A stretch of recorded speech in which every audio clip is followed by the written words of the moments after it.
Our theme song, Look for the Waymarks, hymn number 413.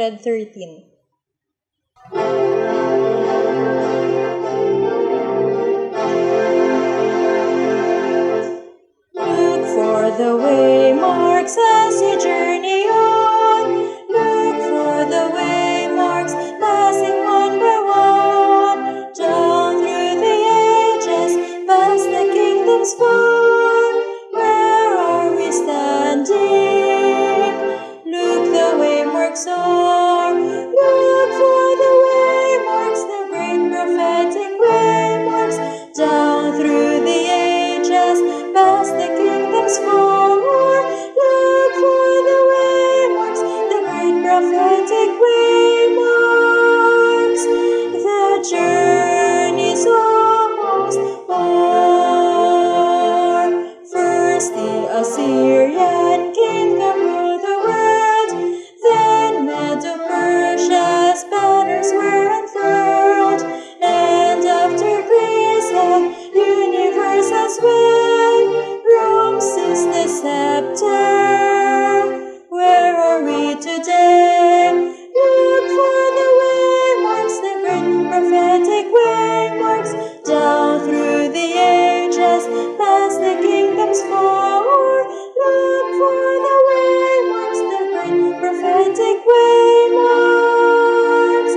The journey's almost o'er.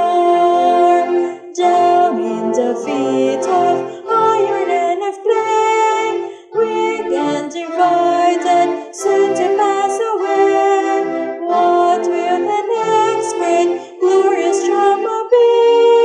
Christ then is coming, and eternity. Look for the waymarks, the great prophetic waymarks. Down through the ages, past the kingdoms far. Look for the waymarks, the great prophetic waymarks. The journey's almost o'er.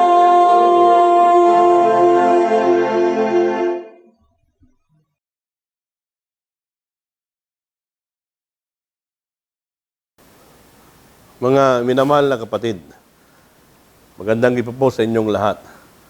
At ating pong pag-aralan uli ang Banal na Salatan sa ating series na Revelation and Daniel COVID series. Kaya nga, ngayong gabi ay ating titignan ang conversion ni Nebuchadnezzar. Titignan natin kung paano ang encounter niya sa Panginoon. Ano ang dahilan kung bakit tinanggap niya ang Panginoon at kung ano ang nangyari pagkatapos niyang tinanggap ang Panginoon. Kaya nga ngayong gabi, ang title ng ating pag-aralan ay Engraving of Grace, Nebuchadnezzar's Conversion. Paano maiukit ang biyaya ng Panginoon at kung paano si Nabucodonosor ay na-convert. Bago po tayo magpatuloy, tayo po ay manalangin. Dakilang Diyos, sa gabi pong ito, aming pong inanyayahan ang banal na Espiritu ang siyang sa amin. Siya po ang gumabay sa aming pag-aaral. At ang aming pag-aaralan, magbigay ito ng kalakasan ng aming pananampalataya. Ito ang aming panalangin sa pangalan ni Jesus. Amen. Pagtitignan po natin ang Babylonia noong kapanahunan niya, ito po ay isang tanyag.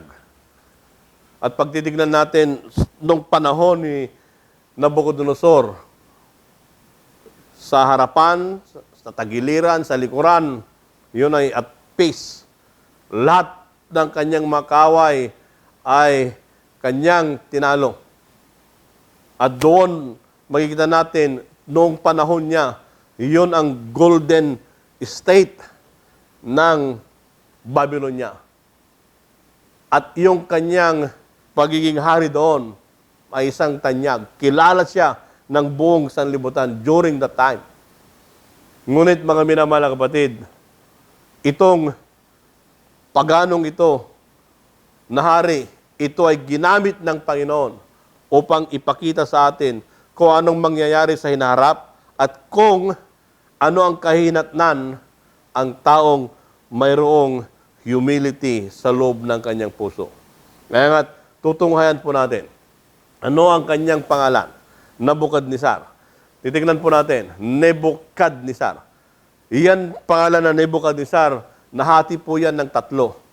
Una ay Nebo, protects the crown. Kaya nga't sa kanyang akala, yung kanyang pangalan, yung protects the crown, ay habang buhay siyang maghahari. Wala siyang kapalit. Mga minamahal na kapatid. Then ang sunod dyan ay Chad, means vessel. Siya ay channel ng pagpapala sa lahat ng mga tao. Kasi that time, siya yung kinikilala bilang Diyos kasi siya ang hari. So channel of blessing.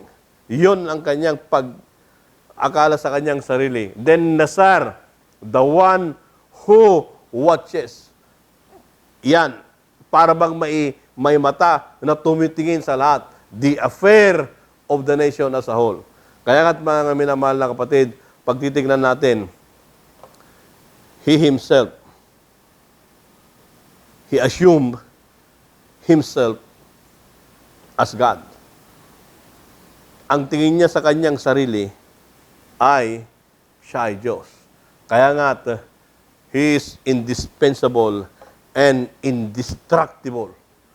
Siya ang pinakamahalaga at hindi siya pwedeng patalsikin doon sa kanyang posisyon. Yan mga minamahal na kapatid. Yan si King Nebukadnesar. Ngunit paano niya nakilala ang Panginoon? Sa anong mga kadahilanan at mga circumstance na tinignan niya at kanyang sinabi, ito ang Panginoon. Yun ang ating titignan.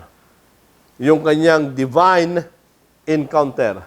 Una, mga minamahal na kapatid, yan ay makikita po natin dyan sa Daniel 2:46 to 47. Titingnan po natin kung ano ang nangyari po dyan. Kasi doon po sa Daniel 2, yan ay nagkaroon siya ng panaginip. Pag titignan nyo mga minamahal na kapatid, yung kanyang panaginip, natulog siya, nagkaroon siya ng panaginip, nung magising siya, ang problem, hindi niya malala yung panaginip. At hindi lang yon, hindi niya nga maalala, nagpatawag siya ng mga wise men of Babylon. Yan, wise men, tinawag niya lahat yon, yung mga wise men doon sa Babylon. Upang sa ganon ay ipaintindi sa kanya kung ano yung kanyang panaginip. Ang tanong ng mga wise men, mahal na hari, sabihin mo sa amin kung ano yung panaginip at sasabihin namin kung ano ang meaning nito. Ang problem, nakalimutan yung panaginip. At sabi niya, pag hindi nyo masabi sa akin yung panaginip, at hindi nyo masabi sa akin kung anong kahulugan nito, isa lang ang mangyari sa inyo. Lahat ng wise men sa Babylonia ay papatayin. Amin na mga kapatid, wise men, kasama din dyan si Daniel at yung kanyang mga kaibigan. Pero sabi ni Daniel kay Aryok, ops, sandali. Bigyan mo kami ng panahon upang yan ay ipanalangin namin. Hingi kami sa Panginoon kung anong kahulugan yan. Nanalangin sila. One night, ibinigay ng Panginoon kay Daniel yung kahulugan ng kanyang panaginip. At itong kahulugan ng kanyang panaginip, nagbigay ito ng bagong pag-asa. Hindi lang doon kay hari, kundi lahat ng mga wise men doon po sa Babylonia. Kaya ang sabi dito sa 46 at saka 47 ng Daniel, sabi po dito, nang magkagayoy ang haring Nabucodonosor ay nagpatira pa at sumamba kay Daniel at nag-utos na sila'y maghandog ng alay at ang mga masarap na amoy sa kaniya. Ang hari ay sumagot kay Daniel at nagsabi, sa katotohanan, ang iyong Diyos ay Diyos ng mga Diyos at Panginoon ng mga hari at tagapagpahayag ng mga lihim. Yamang ikaw ay nakapagpahayag ng lihim na ito.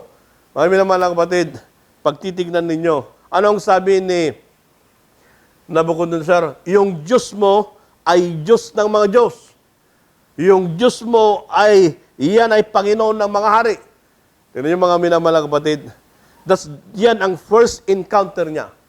Ginamit ng Panginoon ang pagano upang sa ganon makiusap sa kanya.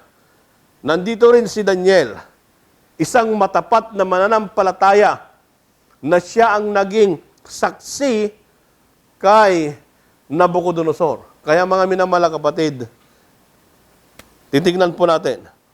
Ito yung pangyayari diyan. Nakita ni Nabucodonosor ang Panginoon dahilan kay Daniel. Hindi lang dahilan kay Daniel, dahilan doon sa ipinakita doon sa inaharap. Kaya nga't mga minamahal kapatid, magsimula noon, panahon nila, ipinakita na ng Panginoon kung anong mangyayari sa inaharap.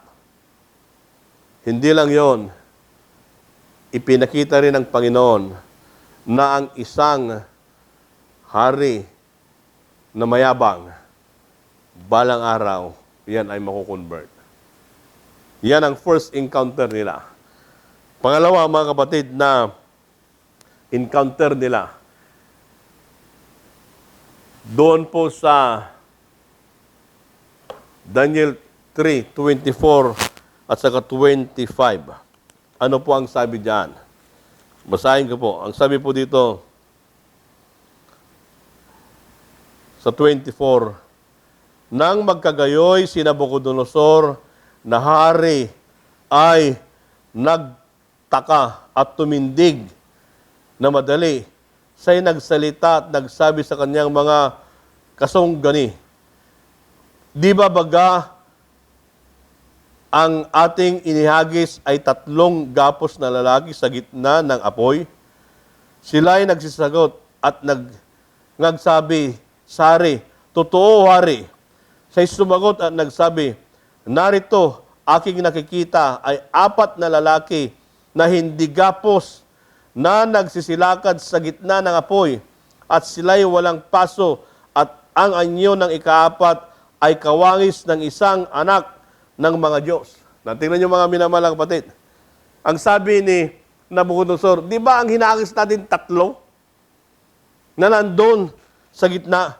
Pero ang sabi niya, mayroon akong nakikita na 4 at yung ika-4 ay parang anak ng mga Diyos. Tignan mga minamahal kapatid. Nakita niya ang Panginoon. Nakita niya na may kasama sila. Nandun, lumalakad sila doon sa gitna ng apoy. Kaya nga, mahalaga po yun sa ating karanasan. Dapat makita ng ibang tao ang Panginoon sa ating buhay. Kagaya po ni Shadrach, Meshach, and Abednego, nakita ni Nabucodonosor ang Panginoon na kasama nila in the midst of suffering. Kaya nga, yun ang mahalaga po sa atin bilang isang mananampalataya. Makita ng ibang tao sa atin ang Panginoon. Nakita ni Nabucodonosor ang Panginoon kay Shadrach, Meshach, at Abednego. Kaya nga, in the last days, sa huling kapanahunan po natin ito, kinakailangan ang isang matapat na mananampalataya, makita nila ang Kristo sa kanilang buhay. Nung una nakita natin, he acknowledged that God is King of Kings. Pangalawa, he recognized the Son of God. Tinignan niya mga minamahal kapatid, ang Panginoon, yung anak ng Panginoon si Jesus Christ. Ano ang nagbigay sa kanya ng conversion? His conversion. Ano po yan? Yan ay makikita po natin doon po sa Daniel 4 verse 30. Anong pangyayari po dyan? Ang sabi po dito sa banal na kasulatan sa 4:30, sabi niya, ang hari ay nagsalita at nagsabi, hindi baga ito ang dakilang Babylonia na aking itinayo, na pinakatahanang hari, at sa pamamagitan ng lakas ng aking kapangyarihan at sa kaluwalhatian ng aking kamahalan. Na mga minamalang kapatid, anong nangyari dyan? Pagtitignan po natin, yung chapter 4 ng Daniel, nagkaroon uli ng panaginip si Nabucodonosor. At yung panaginip na yon ay malaking kahoy, kung saan lahat ng mga lumilipad, punta doon, mga hayop, doon, lumilim doon, at yung kanyang bunga, lahat ng mga tao ay nakinabang. Then, yun po, pagkatapos noon, nakita noon, may narinig siyang boses, na yung boses noon, ang sabi noon, putulin yan. Putulin at pinutol. Hanggang yung mga ibon, wala na silang nililiman, yung mga hayop, wala na rin nakinabang. Noong panahon na yon, pag ang panaginip ay isang punong kahoy, sumisimbolo yon ng kapangyarihan. Ngunit ang problem doon, pinutol. Ano na ngayon ang mangyayari? Kaya tinawag uli si Daniel. Ito ang nangyari. Sabi po ni Daniel kay Nabucodonosor. At sinabi ni Daniel, yung punong kahoy, ikaw yan. Lahat ay nakikinabang sa iyo. Lahat ay nagkakaroon ng biyaya sa iyo. Ikaw yon. Then, pinutol. Sabi ni Daniel, pag hindi ka magbago malari, darating ang panahon na ikaw ay mapapaalis sa iyong karihan. Malungkot man na sabihin ni Daniel kay Nabucodonosor, pero yon ang kahulugan ng panaginip. Kaya nga't mga minamalang kapatid, ang nangyari doon, nung una, marahil ay iniisip ni Nabucodonosor, ito ang warning ng aking kaibigan na si Daniel. First man, okay pa. Second man, walang problem. Third man, wala pa rin problem. Pagkatapos po ng isang taon, anong nangyari? Yun ang pangyayari doon. Kaya doon po sa verse 13 na ating binasa, ang sabi po doon, hindi ba ito ang Babylonia na pinatayo ko ayon sa aking lakas at ayon sa aking kaluwalhatian. Yan. Nakalimutan niya mga minamalang kapatid. Then, after that, anong nangyari sa kanya? Pride and self-confidence. Yan ang nagsira sa kanya. Yan ang COVID na pumasok kay Nabucodonosor. Pride and self-confidence. Mga minamalang kapatid, yan ang mahirap. Pag yan ang pumasok sa isang tao, lalamunin tayo niyan. Mahirap itakbuhan yan. Yan ang virus spiritually. Pride and self-confidence. Pagkatapos niyan, ano po ang nangyari? Verse 32 at saka 33, ang sabi po dito, at ikaw ay papalayasin sa mga tao, at ang iyong tahanan ay mapapasama sa mga hayop, sa parang ikaw ay pakakainin ng damo na gaya ng mga baka, at makapitong mangyari sa iyo, hanggang sa iyong malaman na ang kataas-taasan ay nagpupuno sa karyan ng mga tao, at ibibigay kanino man ang kanyang ibigin. Nang oras ding yaon ay natupad ang bagay kay Nabucodonosor, at siya'y pinalayas sa mga tao, at kumain ng damo na gaya ng mga baka, at ang kanyang katawan ay nabasa ng hamog ng langit, hanggang sa mga kanyang buhok ay lumagong parang balahibo ng mga agila, at ang kanyang mga kuko ay parang mga kuko ng mga ibon. Mga minamahal kapatid, ito ang nangyari. Ang sabi po diyan ay natanggal sa kanya ang kapangyarihan. Napalayas siya at hindi babalik yung kanyang kaisipan hanggang hindi niya makilala ang Panginoon. Nabucodonosor learned his lesson in the hard way. Yun ang pangyari dyan, mga kapatid. Kaya nga, after 7 years, yung sakit niya yan, stripped of authority, natanggalin siya ng kapangyarihan. Pangalawa, he experienced lycanthropy, a wolfman syndrome, which he personally think he is an oxen. Yan mga minamalang kapatid, yan yung kanyang sakit, lycanthropy, wolfman. At yan ay, ang isip niya ay parang isang baka o isang hayop. Kaya pag titignan natin mga minamalang kapatid, ito ang nangyari sa kanya. Natanggal yung kanyang kapangyarihan, naging hayop ang kanyang ugali.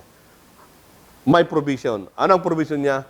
Hanggang kilalanin niya na may Diyos sa langit. Kaya at mga minamahal kapatid, yan ang nagudyog doon sa kanyang conversion. Then, tignan po natin. Ito po ang nangyari doon sa verse 36. Ang sabi po dito, sa oras ding yaon, ay nanumbalik sa akin ang aking unawa, at sa kalwalhati ng aking karyan, ay nanumbalik sa akin ang aking kamahalan at kakinangan, ay hinanap ako ng aking mga kasangguni at mga mahal na tao, at ako'y natatayag sa aking karyan, at marilag na kadakilaan ay nadagdag sa akin. Ngayoy, akong si Nabucodonosor ay pumupuri at nagbubunyi at nagpaparangal sa hari ng mga langit, sapagkat ang lahat niyang gawa ay katotohanan, at ang kanyang mga daan ay kahatulan, at yaong nagsisilakad sa kapalaunan ay kanyang mapapababa. Mga minamahal kapatid, pagpapansinin po nito, anong nangyari doon sa kanya? Yung kanyang unawa ay bumalik. Yan ay pagkatapos ng 7 years. Ang kanyang karyaan ay bumalik. Hinanap din siya ng kanyang makasamahan.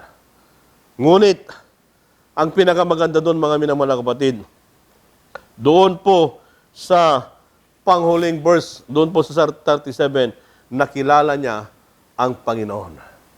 Kaya nga't pagtitignan po natin yung kanyang conversion, arrogance is substituted by humility. Yung kanyang kayabangan, napalitan ng pagkamababang loob. Pangalawa, the proud monarch became humble. Yung mayabang na ari, anong nangyari sa kanya? Naging humble siya. Ito po yung pangyayari dyan. Kaya pag titignan po natin, yan si Nabucodonosor, na-convert. Then, pangatlo, the tyrannical ruler become compassionate king. Bakit tyrannical ruler? Yan po ay walang awa. Forced labor. Pero mga minamahal kapatid, anong nangyari? After that, ang pangyari doon, naging compassionate king. Naging maawain, matulungin, marunong na siyang makiusap sa mga tao. Kaya nga mga minamahal kapatid, ito yung pangyayari doon sa buhay ni Nabucodonosor. Yung biyaya ng Panginoon ay na-engrave, naiukit sa kanyang puso. Ito yung nagpabago sa kanya. Mga minamahal kapatid, kinasangkapan ng Panginoon ang paganong hari. Ngunit ang saksi niyan ay yung matapat na Daniel. Sa ating mga buhay, marahil may mga Nabucodonosor sa ating buhay, mga kapatid. Kinakailangan ma-convert sila. Ipakilala natin sila sa Panginoon. At ang biyaya ng Panginoon ay siyang magbago sa mga Nabucodonosor. Kaya nga, mga minamalang kapatid, sa inyong panunood ngayong gabi, kilala natin ang ating Panginoon. Sabi po ni Mrs. White, ito po ang kanyang sabi, there is need of decided changes. It is time for us to humble our proud, self-willed hearts and seek the Lord while He may be found. The Lord is calling upon us to come into line. The day is far spent. The night is at hand. The judgment of God are already seen, both on the land and on sea. No second provision will be granted us. This is no time for making false moves. Let everyone thank God that He still have an opportunity to form character for the future eternal life. Kaya nga't mga minamalang kapatid, kinakailangan po natin ito. Ang sabi ng ating Panginoon, we still have time to form the character for eternity. And that character is the character of Jesus Christ.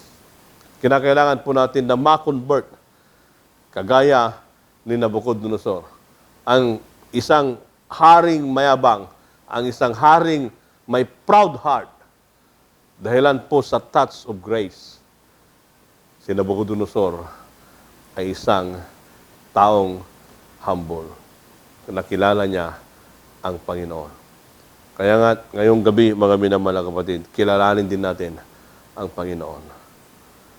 Ating na pong papakinggan si Pastor El John sa kanyang awit.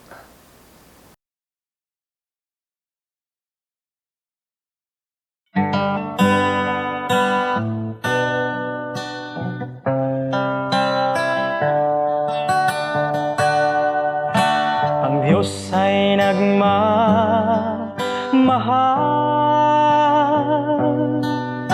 Ang Diyos ay nagmamalasakit sa mga taong nalalayo sa Kanya'y nawawaglit.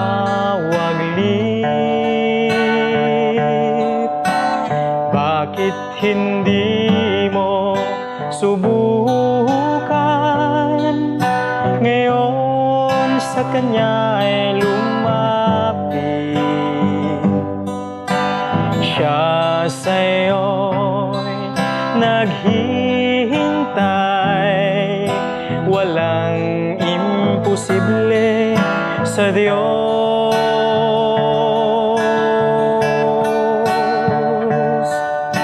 Patatawarin ka ni Jesus, lumapit ka't manalig ng lubos. Walang imposible sa Diyos.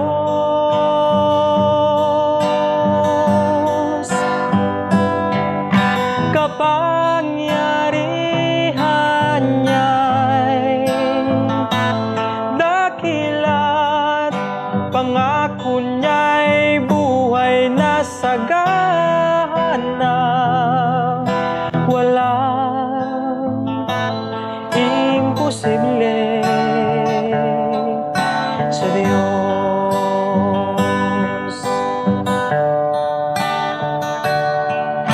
Taglay mo ang kabiguan, sakit at mga karamdaman.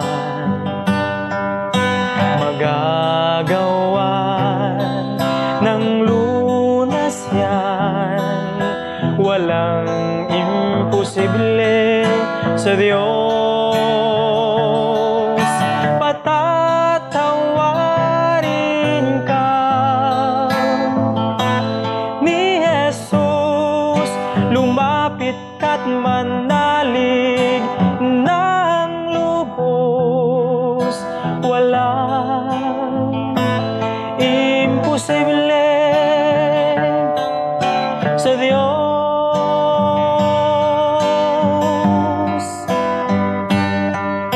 Kapangyarihan niya'y dakilat, pangako niya'y buhay na sagana. Walang imposible sa Diyos.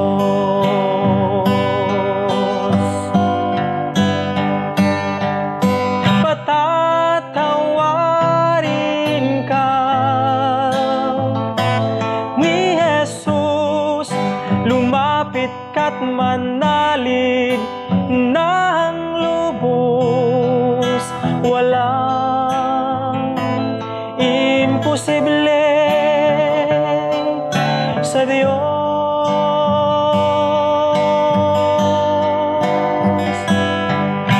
Kapangyarihan niya'y dakilat, pangako niya'y buhay na sagana.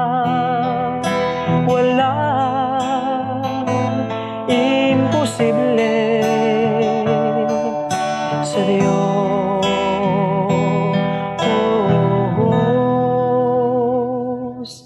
Walang imposible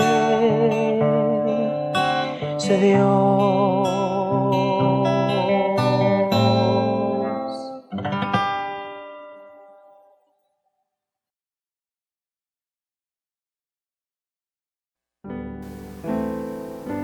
Nawa, sa awit na ating napakinggan ngayong gabi, magbigay ito sa atin ng katibayan ng pananampalataya. At tayo po ay manalangin.